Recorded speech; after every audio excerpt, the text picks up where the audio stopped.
Welcome to Rise of Zek's walkthrough video for the Bard class starter quest in Monsters and Memories. In this video, we'll give you a full step-by-step walkthrough to completing the quest, which requires you to run to the four corners of Night Harbor handing in items before returning to your guildmaster.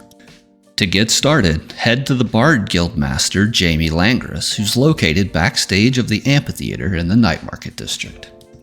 Once you've arrived, drag your class starter note from your inventory onto Jamie Langris and click Hand In on the pop-up trade window to begin the quest.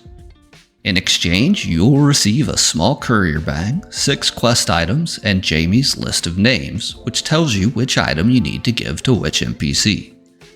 Jamie will also give you a 30-minute move speed buff, which is extremely helpful as you're about to do a lot of running.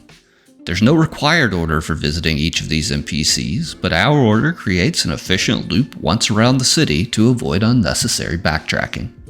First, let's head south and west to the Steel Talon Garrison. Quick aside here while we run, but most if not all of the starter quests give you a bag and require you to collect various items from NPCs.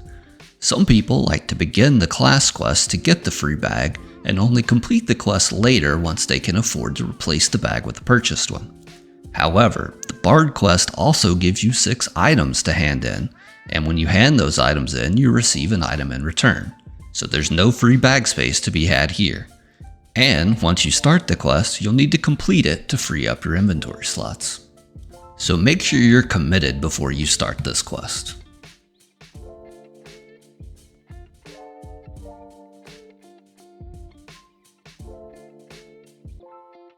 Once you've located our first NPC, Elrond Steele, hand in the leather-bound book by dragging and dropping just like the starter quest and clicking Hand In. In return, you'll receive a small metal parchment vial which you can place back into your courier bag. Next, exit the garrison and head north out of the gate, which you'll need to click on to open, and run through the lobby level area outside of the west gate towards the entrance to Bane Tomb along the north zone wall. If you're completing this quest at level 1, be careful running through the zone, especially when you get close to Bane Tomb, as some of the mobs there are aggro and can take you out quickly. Let's fast forward through some of these longer running sections, but keep in mind that the entire quest takes about 10 minutes if done efficiently.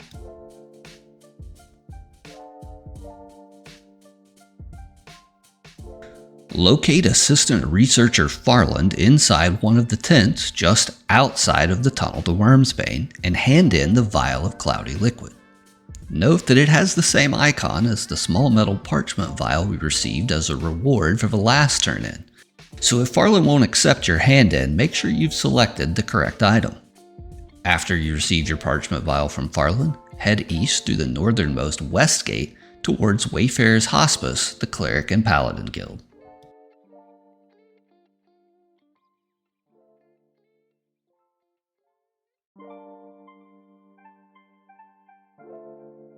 Once you enter the Wayfarer's Hospice, you'll see our next NPC, Giselle Haley, on the second floor. Run up the stairs and around the outside wall of the city to find Giselle and hand in the framed pressed flower in exchange for our next vial. Once you've got your quest item from Giselle, jump down to the lower floor and head back the way you came. But this time, make a left and start running east towards the Sageside district where our next 2 NPCs are located.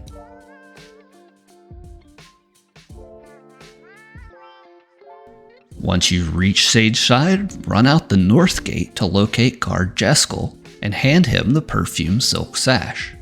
Then head back inside the city gate and continue east up the stairs towards the Intelligence Caster Guild Hub, the Spire.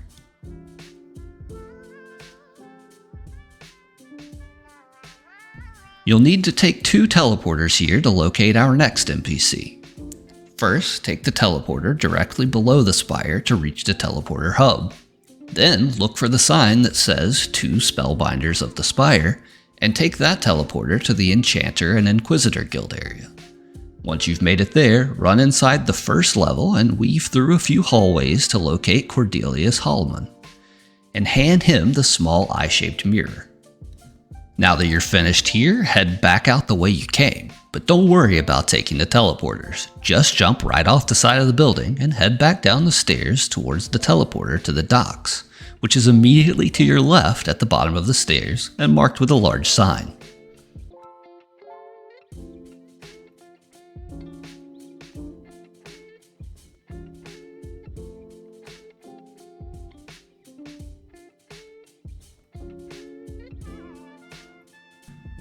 After you're teleported, head right through the archway and follow the water until you're able to make a left turn towards the docks.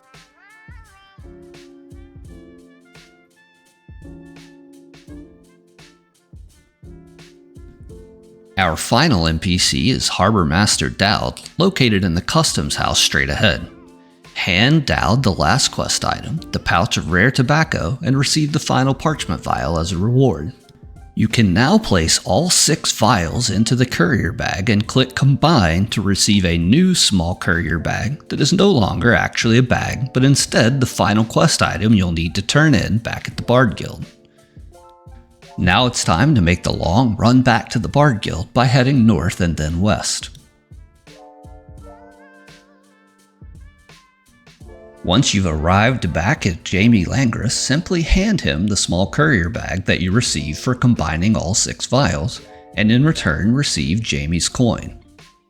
The quest is now complete, but Jamie tells you that the coin can be exchanged for a free drink at the bar across from the stage. If you're level 5, you can now take the second Bard quest from Jamie by typing the word Adventures. But you must be level 5 before Jamie will actually give you the quest, so come back later once you've leveled up if he says you aren't ready yet. Finally, head out of the Bard Guild towards the Thirsty Glance across the way, and hand the barkeep Jamie's coin in exchange for a Twilight Bay rum. We recommend selling the rum back to the barkeep for 45 copper. And that's it. Congratulations on finishing the first Bard quest. Look, the reward is subpar compared to most other classes that generally receive a starter chest armor or similar, but 45 copper can help you get started on a few of your early songs or get you closer to buying some extra bag space or an instrument. And although the next steps in the quest aren't fully implemented at the time of this recording, we imagine they lead to much bigger and better rewards in the future.